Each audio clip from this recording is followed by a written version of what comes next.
Spiritual spouses. Do you have one? Welcome to Angelicspringtarot. I am Angelic Spring, and I am a born vessel of the Serpentine and Ancestral realm. And today we are going to be talking about something that may be silently affecting your life. Spirit spouses, what are they?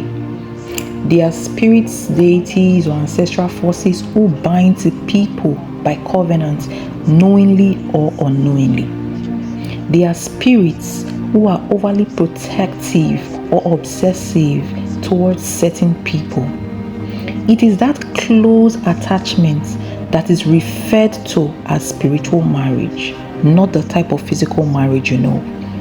Spiritual spouses can be from any of the four elements, and they are not incubus or succubus. Incubus and succubus is a very different topic. So, what are some of the things that can make a spirit bind to someone as a spouse? Number one, past life marriages. This is one of the most strongest spirit spouse attachments. Some people are reincarnated from ancient kingdoms, temples, or marine realms where they were once married to a spirit king, a spirit queen, or a spirit guardian. When they reincarnate, the spirit comes back to reclaim them. So each time they reincarnate, this spirit spouse reincarnates with them. So these people are marked from birth.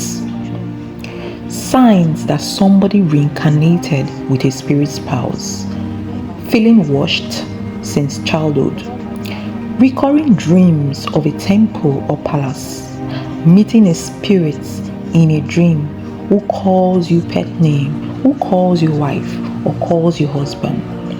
These are deep-rooted and often comes with gifts, psychic powers, wealth, potential, or beauty.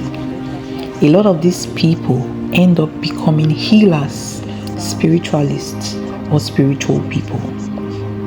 Number two, ancestral binding. These are often inherited. This is the second most strongest spirit marriages. This is a situation whereby an ancestor made a pact with a deity maybe centuries ago or many generations ago in exchange for wealth, protection, or children. In return, this spirit claims a descendant as a spirit spouse. This means that the deity will stay in that lineage and claim one or more of the descendants of that lineage in each generation. These are usually loyal spirits. Yes, they are loyal spirits, but if they feel neglected, they turn harsh and they cause misfortune like infertility, shame, or repeated heartbreak and other things. The third way is spiritual attraction or soul recognition. Sometimes a person emits a light or vibration that draws a spirit towards them. These spirits that have been attracted to them may be marine royalty, serpents, and all that. The spirit chooses them out of love, duty, or desire. This becomes a spiritual courtship, especially if the person is deeply spiritual or lonely. If this bond is accepted, consciously or unconsciously, it forms a soul marriage. These types can bring wealth, spiritual power, vision, and protection, but only when respected. Number four, forced binding through trauma or ritual. So a traumatic event like RAPE, molestation, or ABUSE can tear the veil, allowing a low vibration spirit to invade and bind to that person's root chakra. This spirit becomes jealous, violent, and possessive, blocking love, money, and health. Some forced bindings also happens when someone visits a fake spiritualist to perform like a blood ritual or like a sex-based ritual, or you are trying to use a spiritualist to make a pact with a spirit. Some of these spirits, because the person is not competent, some of these spirits binds to you as spiritual spouse. They become toxic spiritual spouses, and this set of spiritual spouses must be confronted and divorced. Number 5, unclean sexual intercourse. Sex with someone who is spiritually initiated but hiding it, yes, possessed or bonded to a spirit, or somebody who is involved in occultic rituals or soul exchanges, somebody doing dark work, can transfer these spirits to you as having sex with them. So the sex becomes a sexual soul tie. So a spirit spouse can transfer from that, from that sex. This is one of the most dangerous and common ways in which people acquire spirit spouses. The spirit now see them as next in line and claim them without their consent. Number 6, abortion and lost pregnancies. When a child, especially a spiritual child or a spiritual hybrid, is aborted or lost, a spirit may attach itself to the womb, claim the mother as a spirit wife, and begin to block future lovers, pregnancies, or relationships. This is especially true when the abortion was forced, done in secrecy, or accompanied by regrets. It creates a portal for spirit entanglements. Number 7, spiritual initiation without protection. You can get it through joining spiritual groups, healing circles, or shrines without proper cleansing or consent from your higher self. Visiting a sacred place, river, forests, bathing somewhere spiritual without libation, all those can make a spirit to attach as a spiritual spouse. Accepting gifts from a spiritualist without spiritual permission, doing love rituals from the internet or TikToks that summons unknown forces. Spirits are attached to these rituals and may choose to bind to the person doing it permanently. So be careful of rituals you don't know the origin. Yes, and be careful about what you call. Make sure whatever entity you're calling is an entity that you know very well, and make sure you have protection when you call on those entities. Number 8, doing mirror work, sex magic, and portal opening when you are not skilled, and is especially dangerous during full moon or eclipses. It is very dangerous to perform spiritual work like this when you are heartbroken, angry, or sexually desperate. You do not do spiritual work when you're broken in spirits. You do spiritual work with authority, with the right mindsets, not with anger, not being desperate. And when you do them, you ground yourself properly and you protect yourself. So doing all this spiritual work without proper guidance can open the veil and cause a spirit to attach to you. You must be protected when you do rituals.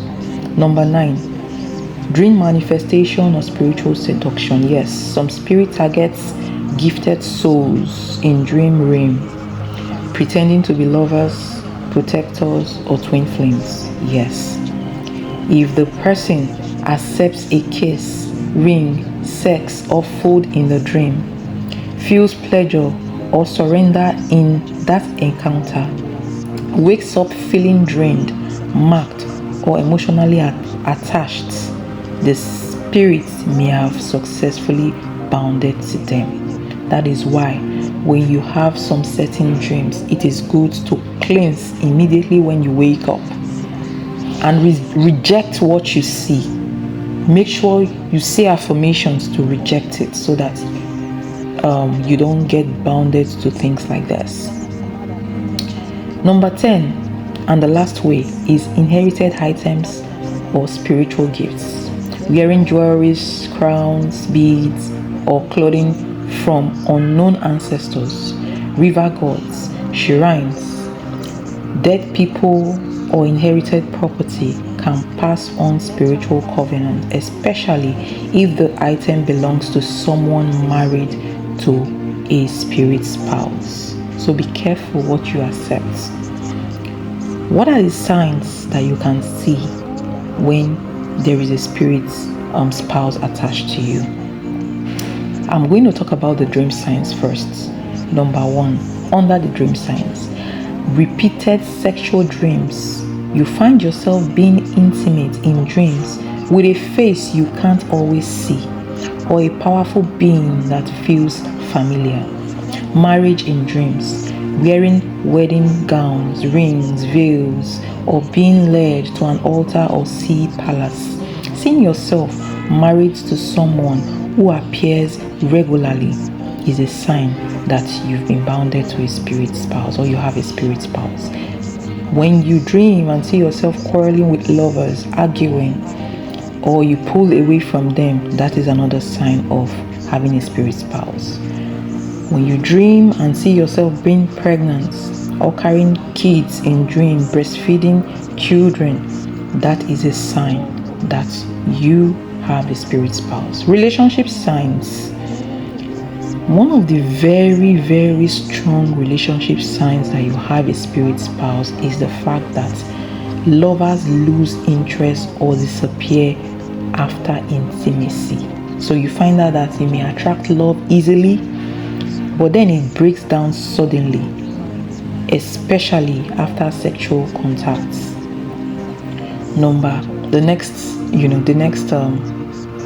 signs under relationship signs: arguments before important dates, like engagements, meetings, or marriage.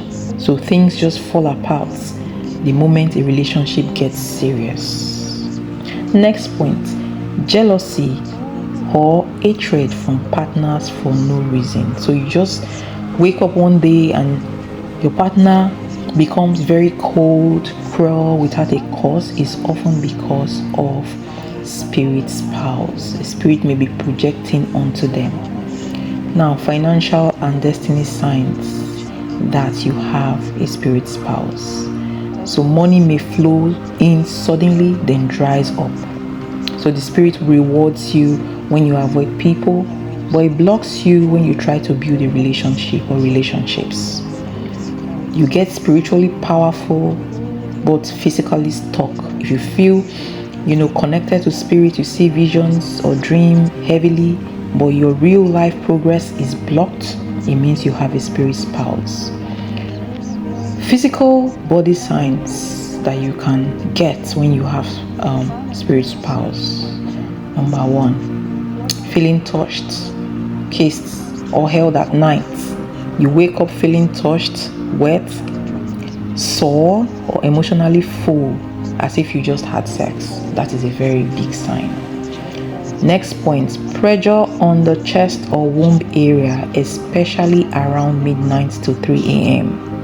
You may feel someone climbing on you, or you may see shadows near your bed. That is a sign. Unexplained menstrual or fertility issues, fibroids, cysts, or miscarriages without medical reason is a sign of a very jealous or possessive spirit spouse.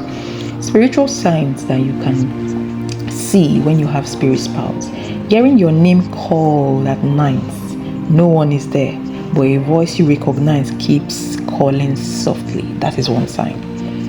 Dreams of water, snakes, crowns, or palaces indicates marriage to a marine being, usually a royal being or a serpentine spirit. Yes, or a spirit and an astral spouse from royalty. But when you see crowns and you see palaces, then your spirit is royal. That spirit spouse has a crown. Fear or shame during worship or altar work. So you feel judged, watched or spiritually oppressed when you try to connect with divine light, then you have a spirit spouse. So blocking of spiritual teachers or helpers. So anyone trying to help you spiritually gets blocked, drained, or pushed away from your path. That is a very big sign of a spiritual spouse. So spirit spouses, do you have one? The concluding factor of knowing that you have a spiritual spouse is when you go to a good diviner, not just a card reader, someone that can see beyond the card, someone that can see beyond the tool of divination. Yes, can tell you if you have a spirit spouse, the origin of that spirit spouse, and what you can do to get the most out of your situation. If you want a reading like that, you can reach out to me, and every way to reach out to me will be in the description box. Spirit spouses, do you have one? Part 2 of this video is going to be coming up very soon, where I'm going to be talking about whether spirit spouses are good or bad, whether they can be separated or not, how you can get the most from that bond. If you are a returning subscriber, you're welcome. If you are a new visitor here, you are welcome to subscribe. Please like, share, and comment. Share this video, please, so that it can reach a lot of people. Like the video because it encourages me to make more videos, and comment. If there is something you want me to talk about, you can say it in the comment section. Yes, thank you so much for coming around, and I'm going to bring part 2 very soon. Bye guys.